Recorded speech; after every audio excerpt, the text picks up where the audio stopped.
Om Namo Bhagavate Vasudevaya. Om Namo Bhagavate Vasudevaya.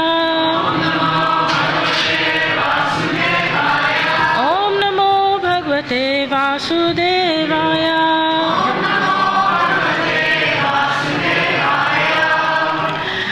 So today we are celebrating Snana Yatra, which is the public bathing ceremony of Lord Jagannath, Baladev and Lady Subhadra. So today, why we are doing this is because it's actually the appearance day of Krishna and Balaram and Subhadra in these forms that we just saw. These forms of Jagannath, Baladev, Subhadra. So it's Krishna and Balaram and Lady Subhadra, their sister, and they have come in this form.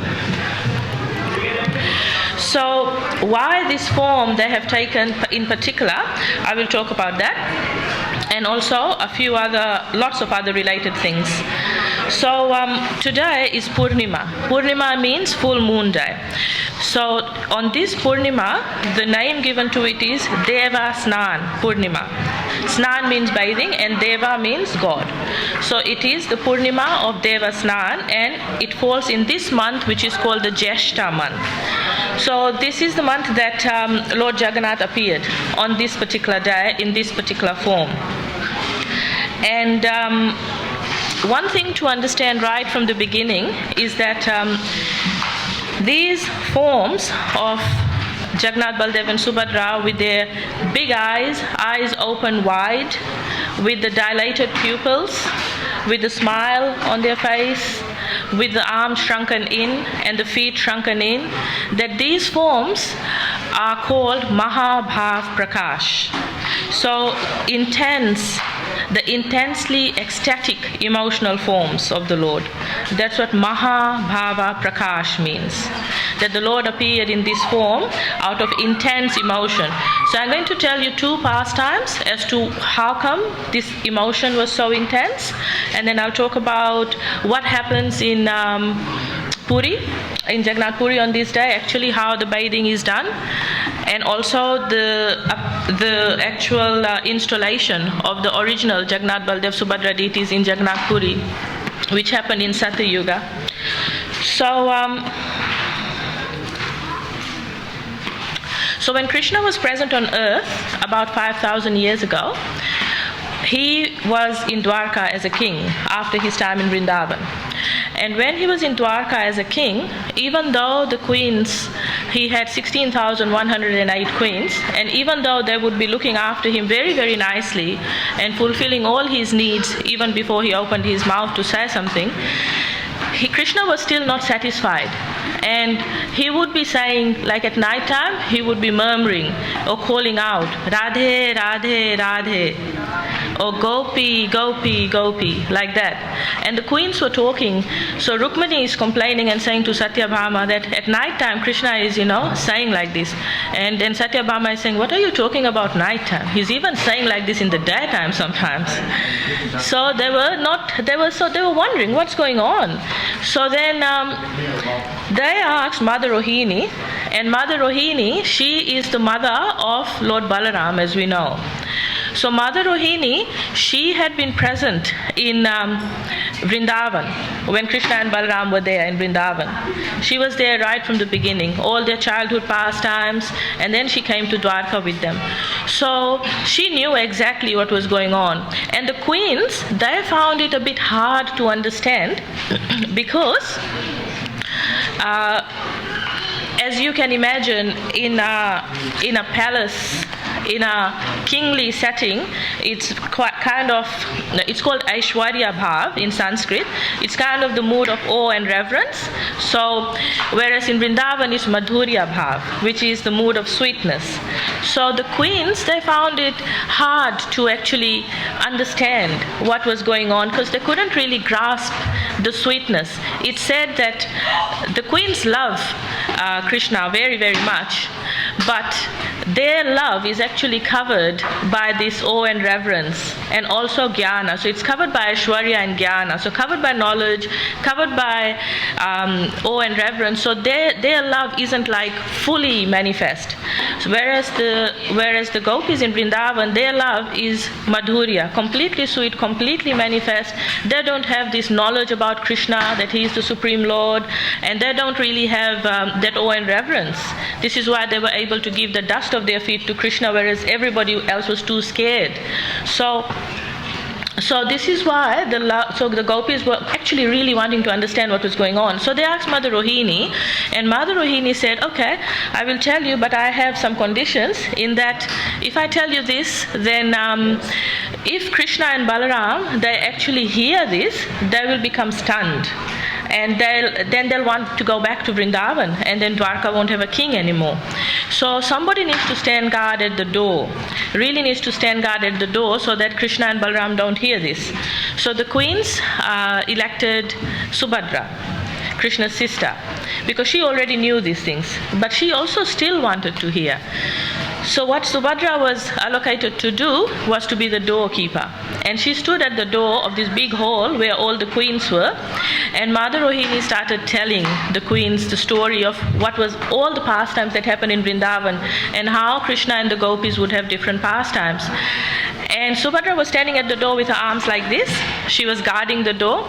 But as she was listening more and more, she became stunned. She became absorbed in the sweetness. So her eyes became big, and her arms shrunk, and all the form as we see manifested. So when Krishna and Balaram, therefore, they were actually at a meeting, but internally they knew, oh, Mother Rohini is telling this story. So they ran from the meeting under some excuse, and then they saw Subhadra at the door looking stunned, and Subhadra was in no condition by now to guard anybody, to protect the doorway, because she was so stunned and floating in sweetness. So Krishna and Balaram, they then also started hearing, and they also became stunned like this.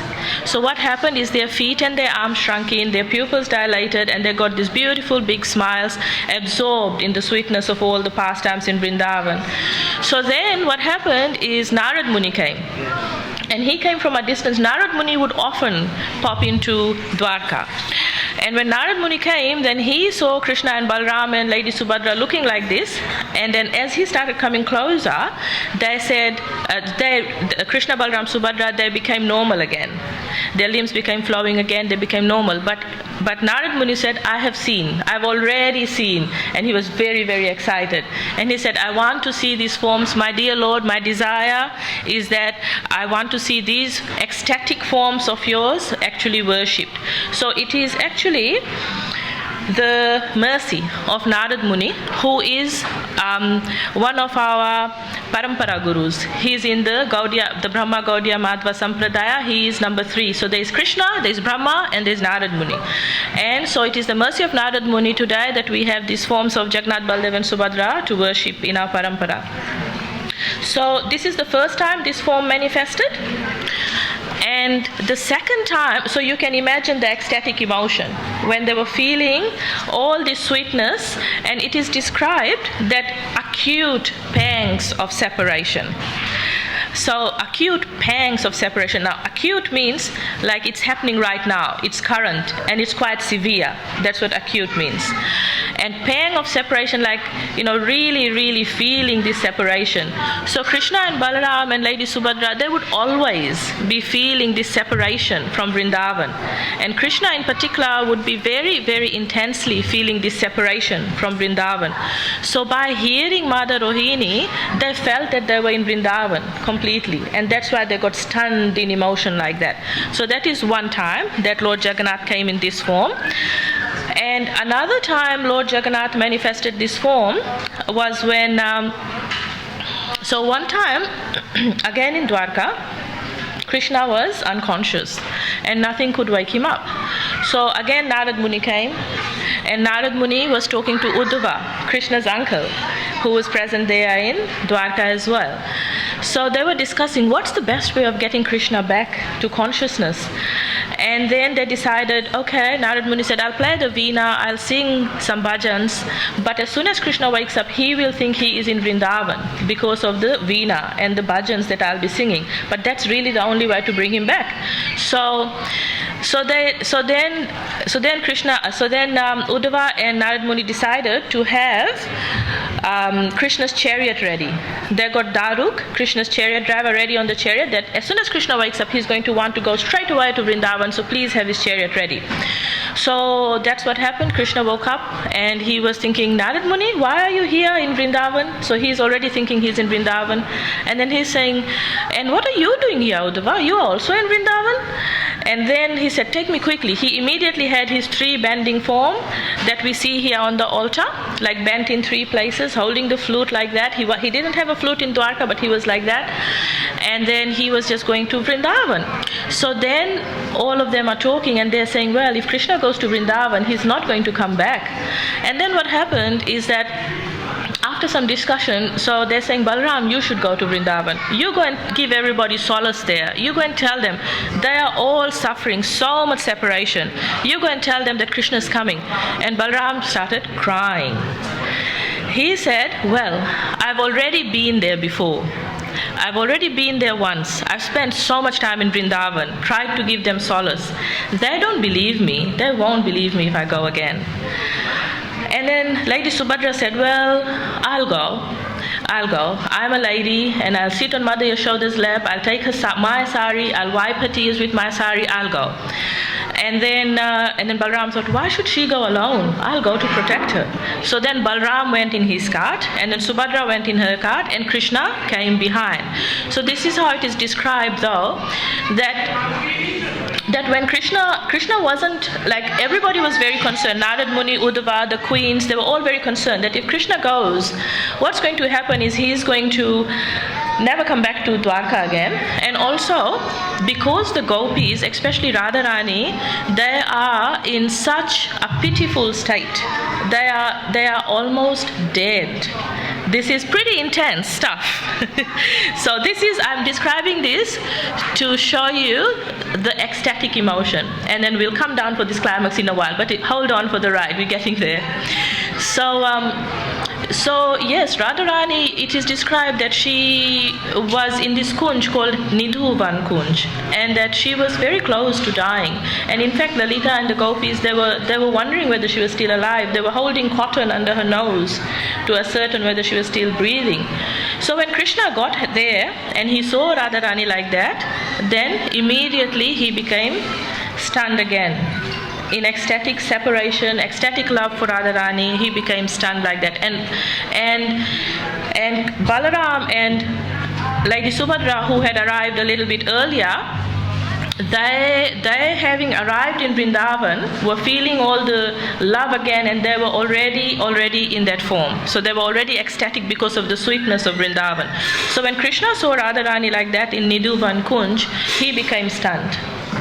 And Lalita knew what to do. So what Lalita did is she woke Radharani up by chanting Krishna's names in her ears, and she took Krishna out of his trance as Jagannath by chanting Radhe Radhe in her ear. So then Radha and Krishna had, it is called an eye-to-eye union. So this eye-to-eye union, I could really talk about it because there's a lot more to say, but this is the second time that Lord Jagannath and Baladev and Subhadra had these forms of Jagannath, Baladev, Subhadra. So now what happens is when they are in these forms, they're like logs, because everything is shrunken in, so they're like logs. So it's described that they're three logs and they're floating in this ocean of sweetness, and they're floating in this ocean of Radha Bhava, Radharani's emotions, Radharani's love. And so that brings us now to how Jagannath, Baldev and Subhadra appeared on this earth planet in these forms. So when they came, they were floating. It's the Daru Brahman wood. It's called the Daru Brahman wood. Daru means wood, actually, and Brahman means the whole creation. So these three pieces of wood were actually floating in the ocean at Jagannath Puri. And that's how then they were brought from the ocean. And they were noted that these logs are not ordinary logs. They have special marks on them, and the mark of the disc, the conch, the lotus, and the club, they've got these marks on them. So then these pieces of wood were carved. So how it was carved is that they were carved by a very, very special person called Vishwakarma, who is the architect of the demigods. And Krishna, it's described that Krishna came as Vishwakarma almost. And so Vishwakarma then said to the king, I'm going to carve these forms of the Lord, but nobody should disturb me. I'll be in this room, lock the room, and even if you hear something, don't disturb me. Even if you don't hear something, don't disturb me. Because if you disturb me, I will have to go away. So then what happened is that the logs were taken to this room, and the king was very, very anxious. So he situated this old carpenter in the room, and the carpenter got to work, and they could hear carpentry going on from outside. And so after 21 days, then they couldn't hear anything. And then the king got very worried as to what's going on. Why can't I hear anything? Has this old carpenter died of hunger and thirst? Because in the 21 days he hasn't even come out. So he was pacing back and forth, and he didn't know what to do. Jai Shri Bhagwan. So then finally it said that the queen urged him, and the queen said, no, go and open the door, what's going on? So he opened the door, and Vishwakarma wasn't there. And the forms of the Lord were as we see today. So he got very, very upset, and he got so upset, he was almost unconscious with grief and self-lamentation. He was thinking, this is all my fault. I was told not to open the door, but I opened it, and now the Lord is unfinished. I've never seen the form of the Lord like this, and this is all my fault. So then there was a voice. And it was Krishna. And Krishna said, dear king, don't lament. I have come in this form because I wanted to, and this is my most complete form. So how it is most complete, I'll tell you a little later. But this is the form that Krishna wanted to come in. And Jagannath and Baladev and Subhadra and Sudarshan Chakra, they came in this form. So the reason for this is that, remember, Narad Muni's desire was that Krishna be worshipped in this form of ecstatic emotion. So I'll tell you a little backstory as to how Lord Jagannath appeared to the king so nicely. So this king Indradyumna lived in Satyuga, and he lived in Jagannath Puri. That area was not known as Puri then, it was known as Malava. So when he was living there, he had everything, but he was still internally not happy. He was sad. He actually had this desire to see the Lord face to face. So every day he would pray, he would do his puja, and one day he said to his chief priest that I really, really, really want to see the Lord face to face. And also, I want there to be a place on this earth planet where the rules of karma don't apply. So then the priest called all the pilgrims that would be going around to all the holy sthans. And he called the pilgrims together in this big hall, and he asked this question. And the king was there, and he said, is there such a spot on earth where the rules of karma don't apply? Is there such a spot on earth where the king can see his beloved Lord face to face? And one old pilgrim, he put his hand up and he was very happy, and he said, yes, there is. And he described it. He described exactly how to get there. And this is what he said. So he said, in Bharatvarsh, which is India, there's a place called Orissa on the bank of the South Sea. And there's a place there called Purushottam Kshetra. And you can see a blue mountain there, surrounded by dense forest on all sides. On top of this mountain, there's a big banyan tree, which is called a Kalpa Bata tree. On the western side of this tree, there's a beautiful pond, Rohini Kund. And on the east of this kund, there is a deity of Nilamadhava. Nilamadhava means the blue lord, and he is the lord whose body is made of blue sapphire. So very, very beautiful. And then he said, then on the west side of this deity, there is a ashram called Sabar Deepak, and then there's a path that goes from the temple to where Lord Jagannath is. So he described it in such detail. So without much delay, King Indradyumna sent the priest's brother, Vidyapati. He sent the brother of the priest very quickly, an advance party, and he said, go, quick, and go and see where the Lord is and tell me that I can come. So the advance party went, and there's a whole story of how Vidyapati went, and he saw after traveling, and when he was traveling, he had this very sweet expectation, this eagerness, this longing that I'm going to see the Lord. So he's really happy. And then when he finally got there, he saw the village chief, whose name was Vishwavasu, the chief of the village. He was smelling very nice, like the pujaris, because they're using all these scents and everything, so they smell really nice.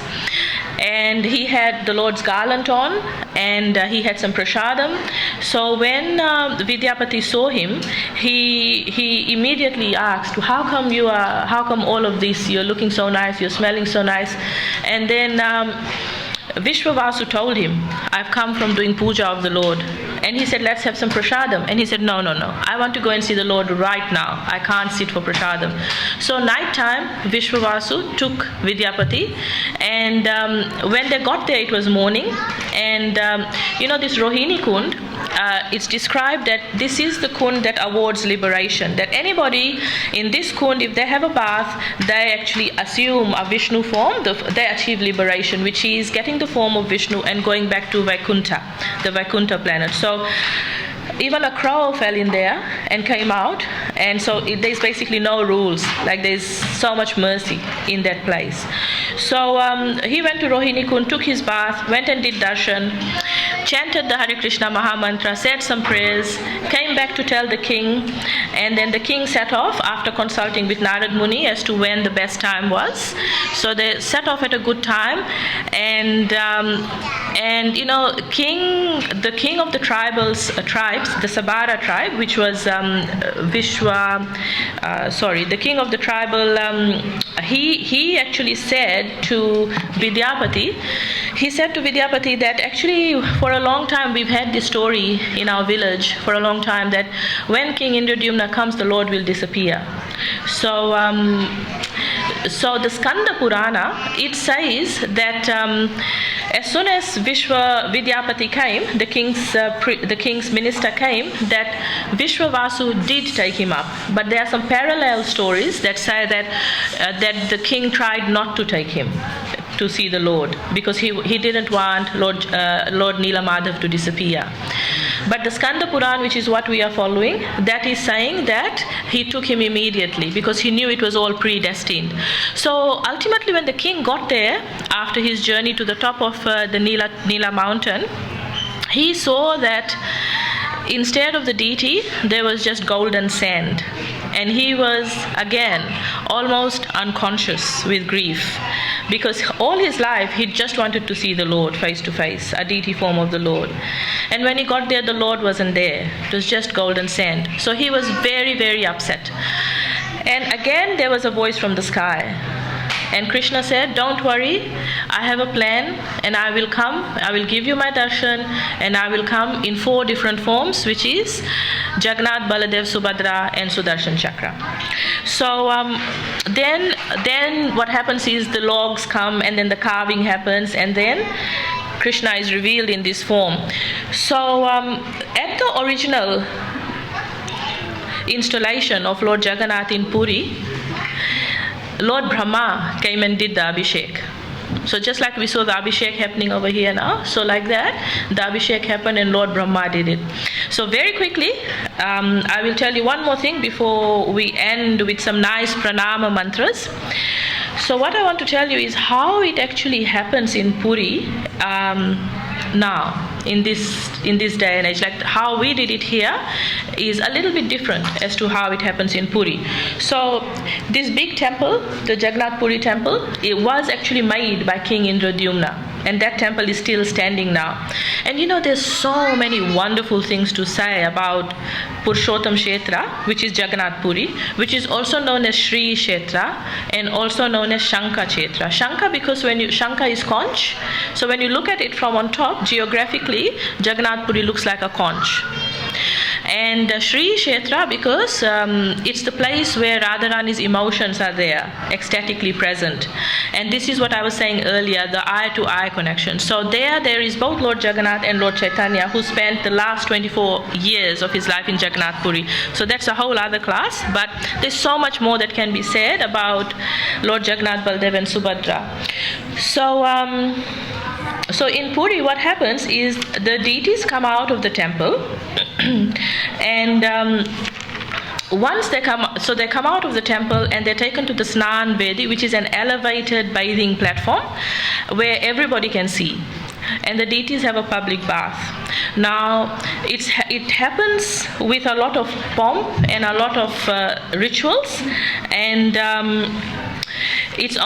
only certain people can do it, which is the Sabara and the Daitya tribes. So it's a tribal thing, and it's been going on for ages, since Satya Yuga. And all of the rituals, they're described in a book. And this is what they follow. So firstly, there's a procession called Pahandi Vijay, going to the Snana Vedi, and then the Snan happens. And the water for the Snan is collected by these tribal people it's described as collected from ponds deep in the jungle where even the shadow of an animal doesn't fall. And also it is collected from the north well of the Jagannath Puri temple, and that north well has all the waters of all the holy tirthas there. So 108 golden pots of water collected and taken to the Snan Vedi. They're kept in the Bhoga Mandap, which is a Prashadam Mandap, things to be offered to Lord Jagannath, and quite close to the Snan Vedi. And then on the day, the pouring happens from there. So then the Pala Pandas, the Brahmin priests, a certain class of Brahmin priests called Pala Pandas, they purify all these pots of water with turmeric, with medicinal herbs, with sandalwood paste, aguru, flowers, rice, whole rice. They put all of these with certain mantras in the pots of water. And then the bathing happens today on Purnima Tithi. And if you Google up Snana Yatra, you can actually see it happening. You can see the Lord's being bathed today because it's the same day. And so we know that after the bathing, what happens is that the Lord seemingly gets unwell. And he then is resting and recuperating along with his sister and brother for 15 days. And this period is called the Anavasar Kala. Anavasar means inopportune time, not a time to give darshan. So the Lord is recuperating, and priests and these tribal people, the Sabaras and the Daityas, they take in medicine for him. And this is the time that the Lord he's arranged it this way, because after all the bathing, which goes on pretty much all day in Puri, after all the bathing, the Lord is a bit off color. Like, you could use that pun intended, so take it fully. He's a bit off color, he's sick, and literally the Lord's color gets faded, because in Puri, the Lord is painted with natural minerals. So this gets faded. So then the Lord takes this opportunity to get repainted. And then when the Lord comes out after the painting, that is Rath Yatra. So that's the festival we are familiar with. And because he is freshly painted along with his sister and brother, this festival is called the Netro Utsava. It's called the festival for the eyes. Netro means eyes, because the Lord is so effulgent and brightly painted. And it's said that anyone who goes and sees the Lord coming out brightly painted like this, all their sins are finished. Okay, one last thing is that when the curtains open, we will see the Lord wearing an elephant, being in an elephant form, Hati Vesh. Vesh means appearance. Why so? Because one time there was a scholar and a Brahmin who came to Puri to talk to the king. And the king said, let's go to Lord Jagannath and have darshan, the king of Puri. And this scholar said, no. My deity that I worship is Lord Ganesh. Lord Ganesh is a demigod. He is the son of Shiva and Parvati. So he said, no, I'm not going. I just want to worship Ganesh. And the king said, no, come. And, just come and have a look at Lord Jagannath. So he took the Brahmin there. And when the Lord, just to keep the faith of this Brahmin, revealed himself in the forms of an elephant. So Jagannath and Baladev had these elephant forms, and Lady Subhadra, she decorated herself with a lotus flower. So that's what we will see now. So before I finish, I want us all to recite these pranama mantras, which are really special mantras. They are the mantras to welcome Lord Jagannath, Lord Baladev and Lady Subhadra before we have darshan in about 5 minutes. So please repeat after me. There are 2 mantras each for each personality. Okay. Deva Deva Jagannatha Prapanarti Vinasana Trahi Mam Pundrikaksha Patitam Bhavasagare Namaste Jagaddadhara Jagatatman Namostute